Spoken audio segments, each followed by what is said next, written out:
What would you do if your family being told to leave your own home right in front of your family and friends? But instead of walking out, I did something so shocking, it changed everything. Want to know what happened? Don't blink, because you won't want to miss a single second of this story. There's something about the quiet of the house before dawn that makes you feel like you're the only person in the world. That's how it felt that morning when I rolled out of bed at 4 o'clock, careful not to wake George, who was snoring softly beside me. I slipped on my old, faded robe, the one with the coffee stain that just won't come out, no matter how many times I wash it, and padded down the hallway, my slippers whispering against the floorboards. The house was still, the only sound the gentle hum of the refrigerator and the occasional creak as the house settled. I took a deep breath, savoring the peace, knowing that in a few hours, this same kitchen would be filled with laughter, chatter, and the inevitable chaos that comes with family gatherings. I flicked on the kitchen light, squinting a little as my eyes adjusted. There, on the counter, was my to-do list, written in my neatest handwriting the night before. I always make a list. Old habits die hard, and if I don't write it down, I'll forget something. Today was special. It was Amanda's birthday, and even though she can be a little, well, let's just say particular, I wanted everything to be perfect. After all, isn't that what we do? We try over and over to make things just right for our families, even if it means running ourselves ragged. I started with the cinnamon rolls, because nothing says special occasion like the smell of cinnamon and sugar wafting through the house. I mixed the dough, kneading it until my arms ached, then set it aside to rise. While the dough did its magic, I moved on to the roast beef. I seasoned it just the way my mother taught me. Salt, pepper, a little garlic, and a secret blend of herbs I keep tucked away in a jar labeled Mom's Magic. I could almost hear her voice in my ear, telling me to be generous with the seasoning, to trust my instincts. Funny how those little lessons stick with you, isn't it? Next came the potato salad. Now this isn't just any potato salad. This is the potato salad, the one my mother swore me to secrecy over. She used to say, "Don't you dare give this recipe to anyone, not even your best friend." I always laughed, but I've kept my promise. I boiled the potatoes, chopped the celery and onions, and mixed everything together with just the right amount of mayonnaise and mustard. I tasted it, perfect as always. I smiled, thinking of all the times I'd made this dish for birthdays, holidays, and Sunday dinners. It's funny how food can hold so many memories, isn't it? As the sun began to peek through the kitchen window, I set the table. Not just any table setting, mind you. I pulled out the good china, the delicate plates with the tiny blue flowers that only see the light of day for special occasions. I laid out the silverware, polished to a shine, and folded the napkins just so. I even put out the crystal glasses, the ones that make that lovely ringing sound when you tap them. I stood back and surveyed my work, feeling a little thrill of satisfaction. It looked beautiful, if I do say so myself. But as I wiped my hands on my apron, I couldn't help but wonder, will Amanda even notice? I mean, really notice. Will she see the effort, the love, the hours I poured into making this day special for her? Or will it all just blend into the background, another family gathering, another meal she didn't have to cook? I know I'm not the only one who's felt that way. How many times have we, as mothers and grandmothers, gone above and beyond, only to have our efforts go unnoticed? It's a question that tugs at my heart more often than I'd like to admit. I glanced at the clock. Still early. I took a moment to sit at the kitchen table, sipping my coffee and listening to the birds begin their morning song. I thought about Amanda, about how things had changed since she joined the family.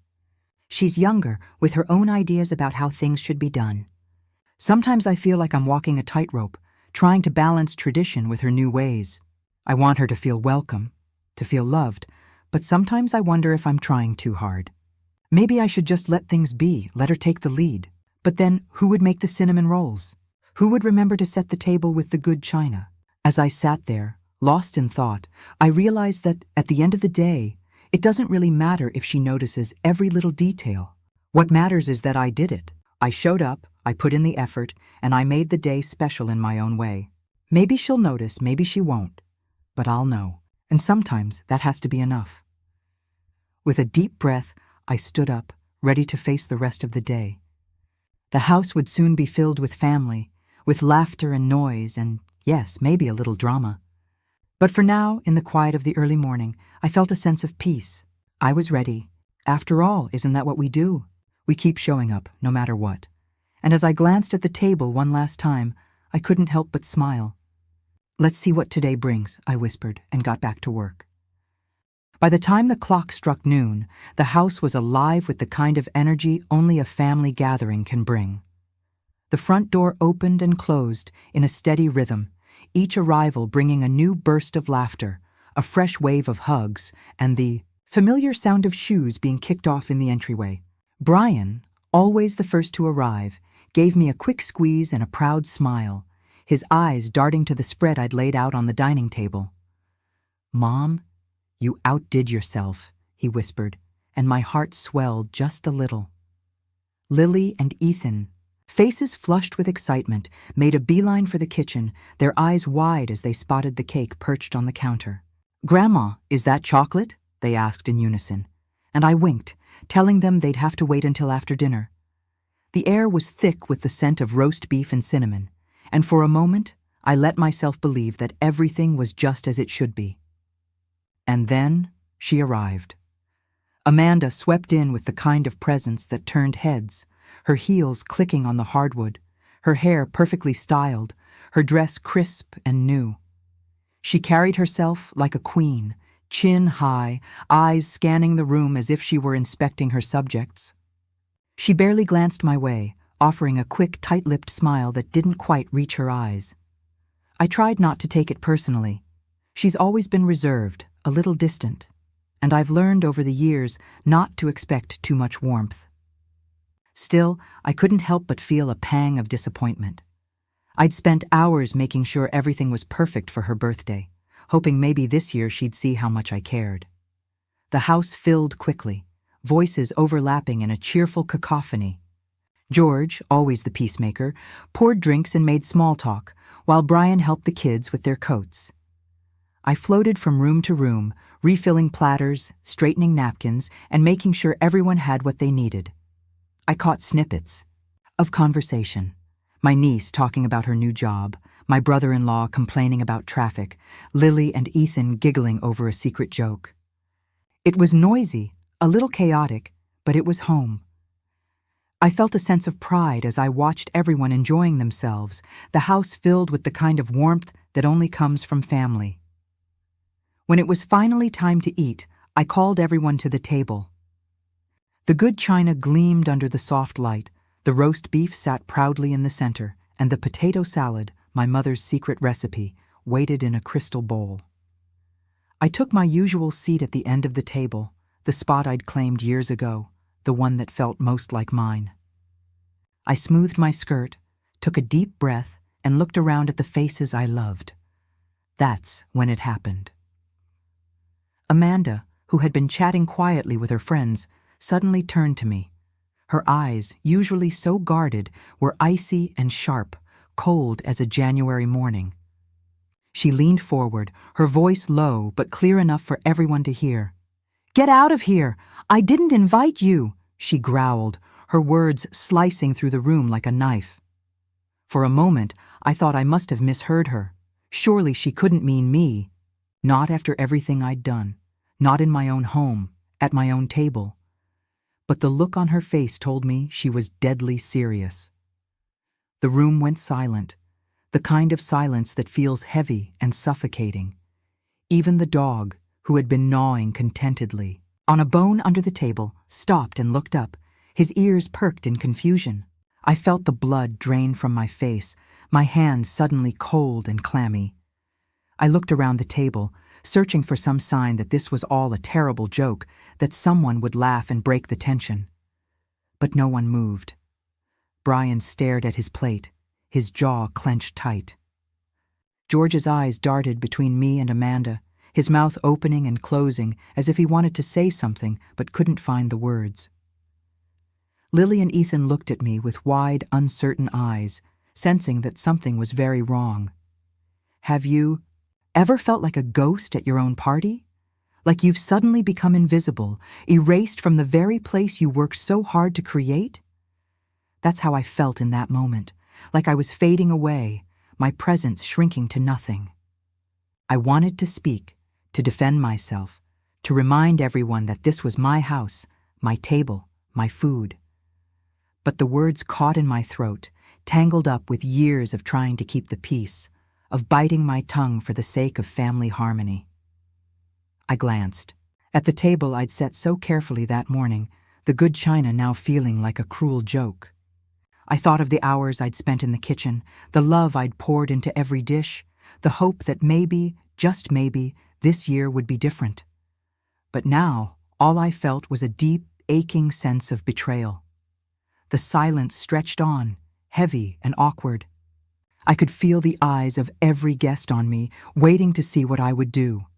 Part of me wanted to run, to lock myself in my bedroom and let the tears fall. Another part wanted to stand up and shout, to demand the respect I deserved. But instead, I just sat there frozen, my heart pounding in my chest. In that moment, I realized something painful but true. Sometimes, no matter how much you give, it's never enough for some people. And sometimes, the hardest thing in the world is to stand your ground when you feel like you don't belong. But as I sat there, surrounded by the people I loved, I made a silent promise to myself. I wouldn't let this moment define me. I wouldn't let her words erase all the good I'd done. I was still here, still standing, still the heart of this family, even if, for a moment, I felt like a ghost. And as I looked around the table, I wondered, what would you have done in my place? I stood up, my knees creaking louder than the floorboards, and for a moment I felt every year of my life settle into my bones. Every eye in the room was on me. George's gaze was worried and helpless, Brian's face a mask of confusion and embarrassment, and little Lily and Ethan sat frozen, their small hands gripping their napkins, not sure whether to laugh or cry. My heart pounded in my chest. Was it fear or just the caffeine from all those early morning coffees? I could feel the tension in the room, thick as fog, pressing in on me from all sides. I took a deep breath, trying to steady myself, and began to walk toward the door, slow and steady, like I was in some dramatic movie. Each step felt heavy, as if I was wading through water, but I kept my head high, refusing to let Amanda's words break me. I wondered, as I crossed the room, if anyone would stop me, if someone would call out or reach for my hand, but no one did. I reached the doorway, put my hand on the knob, and paused. For a split second, I considered just leaving, walking out and letting them all figure out dinner for themselves, letting Amanda have her way and her party, and letting the silence speak for me. But then something inside me snapped. Maybe it was pride. Maybe it was years of being the glue that held this family together. Or maybe it was just the absurdity of the moment. But I realized I wasn't ready to give up my place in my own home, not without a fight. And certainly not without a little flair. Instead of leaving, I turned around, marched right back to the table, and locked eyes with Amanda. I could see the surprise flicker across her face, her confidence faltering for the first time that day. Without a word, I reached over, grabbed the birthday cake, the one I'd spent hours baking and decorating, the one with the delicate pink roses and Amanda's name piped in careful script, and held it up for everyone to see. The room was so quiet you could hear a pin drop. I could feel the weight of every gaze, the anticipation, the confusion, the curiosity. With a big, mischievous grin, I plopped the cake down in front of Amanda and said, "Well, since I'm not invited, I guess I'll just take my cake and eat it too." For a heartbeat, no one moved. Then Lily and Ethan burst into giggles, clapping their hands and chanting, "Grandma! Grandma!" as if I'd just performed a magic trick. Brian looked like he wanted to crawl under the table, his face turning a shade of red I hadn't seen since he was a boy, caught with his hand in the cookie jar. And George just shook his head, a smile tugging at the corners of his mouth. Pride and amusement dancing in his eyes. Amanda? She was speechless for the first time ever. Her mouth opened and closed, but no words came out. The rest of the guests didn't know whether to laugh or gasp. Some did both, their faces a mix of shock and delight. The tension that had filled the room just moments before began to melt away, replaced by a ripple of laughter and a few nervous chuckles. I sat back down, feeling a strange mix of relief and exhilaration. I'd stood up for myself, and I'd done it with a little humor, a little mischief, and a whole lot of heart. The party, which had teetered on the edge of disaster, suddenly felt lighter. People started talking again, the kids resumed their giggling, and even Amanda managed a weak smile, her cheeks flushed, but her eyes softer than before.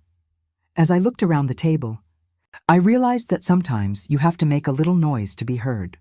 Sometimes you have to remind people that you're not just the background character in their story, you're the author of your own. And if that means grabbing the cake and making a scene, so be it. I caught George's eye and he gave me a wink, a silent message of support that made my heart swell.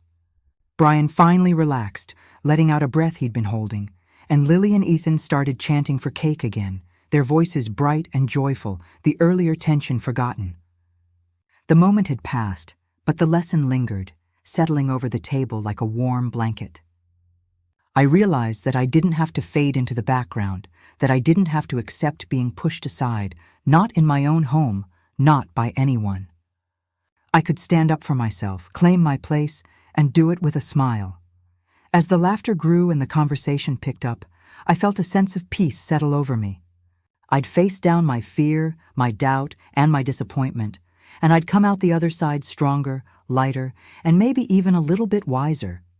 I glanced at Amanda, who was now cutting the cake, her hands a little shaky, but her smile genuine, and I knew that things would be different from now on. Maybe not perfect, maybe not easy, but different. And as I watched my family dig into the cake I'd made with love, I knew I'd done the right thing. Sometimes you have to remind the world and yourself that you matter, that your voice counts, and that you're not going anywhere. And if you can do it with a little humor and a lot of heart, well, that's the icing on the cake. For a moment after my little cake stunt, the room was suspended in a kind of stunned silence, as if everyone was waiting to see what would happen next. I could feel the eyes of every person in that dining room fixed on me and Amanda, the air thick with anticipation and a hint of disbelief. My heart was still pounding, but now it was mixed with a strange sense of exhilaration. I'd done something bold, something I never would have imagined myself doing just a few years ago. And as I looked around at the faces of my family, some shocked, some amused, some just plain delighted, I realized that sometimes a little shake-up is exactly what a family needs. Lily and Ethan were the first to break the spell. They burst into giggles, clapping their hands and chanting, "Grandma! Grandma!" as if I'd just pulled a rabbit out of a hat. Brian, bless his heart, looked like he wanted to disappear under the table, his cheeks turning a shade of red I hadn't seen since he was a teenager caught sneaking cookies before dinner.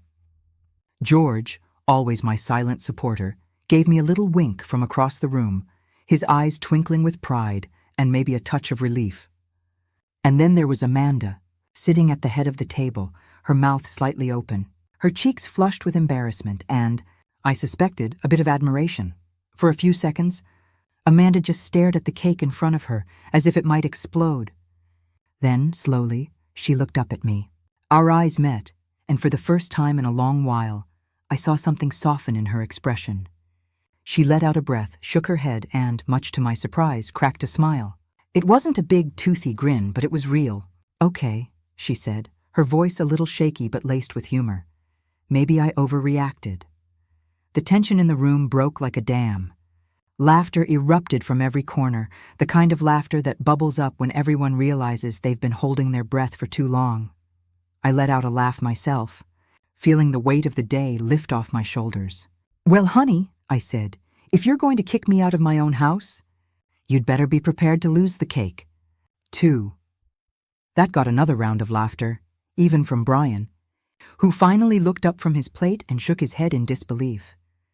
Lily and Ethan, emboldened by the change in mood, started chanting for cake, and I couldn't help but join in. "Cake! Cake! Cake!" we all cheered, and just like that, the party was back on track. As we cut the cake and passed around slices, I noticed that the atmosphere had shifted. The earlier tension was gone, replaced by a sense of camaraderie and, dare I say, a little bit of mischief. Amanda, still a bit red-faced, actually laughed at one of George's corny jokes. Brian relaxed, joining in the conversation, instead of nervously glancing between us. Even the dog seemed to sense that the storm had passed, curling up under the table with a contented sigh.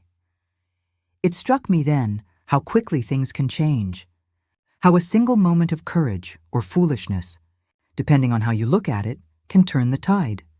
I'd spent so many years trying to keep the peace, to smooth over every rough edge, to make sure everyone was happy, often at the expense of my own feelings. But in that moment, standing up for myself, I realized that sometimes you have to make a little noise to be heard. And if you can do it with a bit of humor, all the better. After everyone had eaten their fill and the plates were cleared, Amanda came over to me in the kitchen. She hesitated for a moment, then reached out and touched my arm. "I'm sorry," she said quietly. "I guess I just got overwhelmed. I didn't mean to take it out on you." I looked at her, really looked at her, and saw not the intimidating woman who'd swept into my house earlier, but a young woman trying to find her place in a family that sometimes felt like a whirlwind. I smiled and squeezed her hand. "We all have our moments," I said. "But just remember this house is big enough for both of us. And next time, you're in charge of the cake." She laughed, and for the first time, I felt a genuine connection between us. Maybe it wasn't perfect. Maybe we'd still have our ups and downs, but we'd found a new understanding. And that, I realized, was worth every awkward moment, every hurt feeling, every early morning spent in the kitchen. As the sun set and the last guests trickled out, I sat down at the now empty table, the good china waiting to be washed, the crumbs of cake scattered like confetti. I thought about all the years I'd spent trying to write the perfect story for my family, always putting myself in the background, always making sure everyone else had a starring role. But today, I'd taken center stage, if only for a moment, and it felt good. So ladies, if you take anything from my story, let it be this: don't let anyone push you out of your own story. You wrote the first chapter, and you get to write the last. Stand up for yourself, even if your knees creak and your heart pounds. And if you can do it with a little humor, you might just find that the people around you are ready to laugh with you.